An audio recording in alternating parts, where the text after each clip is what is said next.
இன்னைக்கு சினிமா நியூஸில் நம்ம கூட வந்திருக்க ஆர்டிஸ்ட்டை பற்றி சொல்லணும்னா அவர் ரொம்பவே ஒரு மல்டி டேலண்டடான பர்சன். டப்பிங்காக இருக்கட்டும், ஆக்டிங்காக இருக்கட்டும், எல்லாத்துலேயுமே ரொம்ப கலக்கலான ஒரு பர்சன். எம்எஸ் பாஸ்கர் சார் தான் வந்திருக்காரு. வணக்கம் சார். வணக்கம். சன் நியூஸ் தொலைக்காட்சி நேயர்கள் எல்லாருக்கும் என்னுடைய பணிவான வணக்கங்கள். சார், பார்க்கிங் பற்றி பேசாமல் கண்டிப்பாக என்னால் இருக்க முடியாது. உங்ககிட்ட இந்த மாதிரி ஒரு ஸ்கிரிப்ட் எடுத்துகிட்டு வந்தப்போ உங்களுக்கு ஃபர்ஸ்ட் இனிஷியல் ரியாக்ஷன் எப்படி இருந்துச்சு? இது இந்த மாதிரி ஒரு நெகட்டிவ் ஷேடு உள்ள கேரக்டர் பண்ணணும் அப்படிங்கிறது எனக்கு குணச்சித்திர வேடங்கள் பண்ணிக்கிட்டு இருக்கேன். ரைட்டு, இதுவும் ஒரு நெகட்டிவ் ஷேடு உள்ள ஒரு நல்ல ரோல் தானே. அது மட்டும் இல்லாமல் நான் உட்காந்து படம் பார்க்கும்போது ஸ்க்ரீனில் ஃபஸ்ட்டு ஃபியூ சீன்ஸில் நாங்கள் பார்க்கும்போது என்ன ஒரு தங்கமான அப்பா, இது மாதிரி அப்பா எல்லாருக்கும் ரொம்ப ரிலேட்டபிளாக இருக்கும்ல. போக போக போக நீங்கள் அப்படியே ஆடியன்ஸை வந்து அப்படியே உங்களை ஹேட் பண்ணுற அளவுக்கு வந்துட்டு உங்கள் ஆக்டிங் இருந்துச்சு. அந்த இம்பேக்ட் எல்லாராலையும் அவ்வளோ சீக்கிரம் இல்லை. அதாவது நான் என்ன சொல்கிறேன்னாக்க, ஒரே தாய் வயிற்றில் பிறந்த குழந்தைங்களே வச்சுங்க. நீங்கள் சின்னதுலேருந்து வந்து ஒன்றா தான் இருந்திருப்பாங்க. அம்மா 2 பேருக்கும் ஒன்றா தான் சோறு ஊட்டியிருப்பாங்க. அதெல்லாம் இருந்திருக்கும். ஒரு குறிப்பிட்ட ஸ்டேஜுக்கு அப்புறமா பார்த்தீங்கன்னாக்க அண்ணன் தம்பிக்குள்ளேயே விரோதம் வரும். கண்டிப்பாக அப்பாவுக்கும் பிள்ளைங்களுக்குமே விரோதம் வரும், அம்மாவுக்கும் பிள்ளைங்களுக்குமே விரோதம் வரும். இவன் என்ன பண்ணுவான், அம்மாவை துரத்தி விட்ருவான். கல்யாணம் ஆனோடனே அப்பா அம்மாவை கொண்டு போய் முதியோர் இல்லத்தில் சேர்த்துருவான்.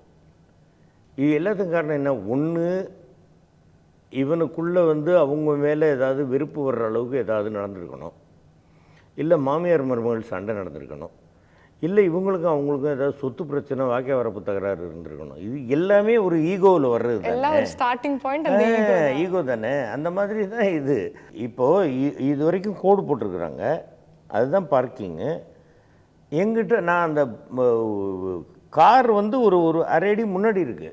அது ஒழுங்காக அந்த அதுக்காக அந்த எங்கள் பிளாக்குக்கு சம்மந்தமே இல்லாமல் இருக்கிறவர் அவர் வந்து சொல்கிற, உங்கள் கார் வந்து இந்த கோட்டை விட்டு வெளியில் நிற்கிது, இதுக்காக நான் வீட்டு சுகத்தை இடிச்சு விட்டா உள்ளே ஏற்ற முடியும் காரை இல்லையா?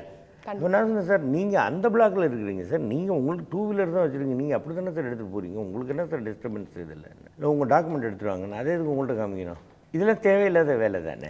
அது அப்புறமா ஒரு குறிப்பிட்ட ஸ்டேஜில் சரி சார் உங்கள்கிட்ட பேசுகிறதுல அர்த்தம் இல்லைன்னு விட்டுட்டு போயிடுறது. இப்போ இருக்கிற சூழ்நிலையில் நிறைய பேர் வந்து இதே மாதிரி ஒரு சிச்சுவேஷன் தான் ஃபேஸ் பண்ணிட்டு இருக்கோம். அதுக்கெல்லாம் நீங்கள் என்ன ஒரு அட்வைஸ் கொடுக்கணும்னா என்ன கொடுப்பீங்க?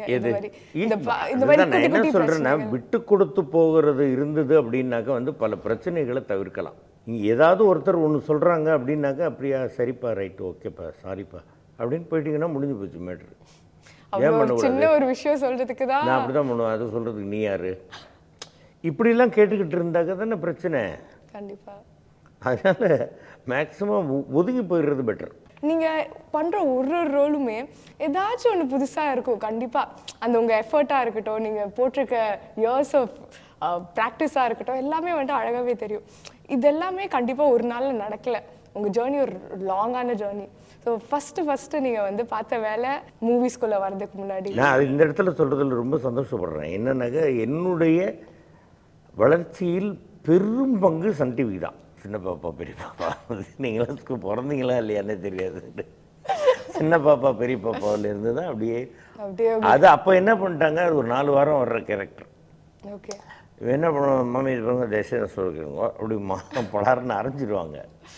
அவங்களாம் போனப்புறம் யோசிப்பான், மாமி எனக்கு என்ன ஆச்சா, நான் தான் மாமி மூக்கு தொடவே இல்லையே அப்படிமா.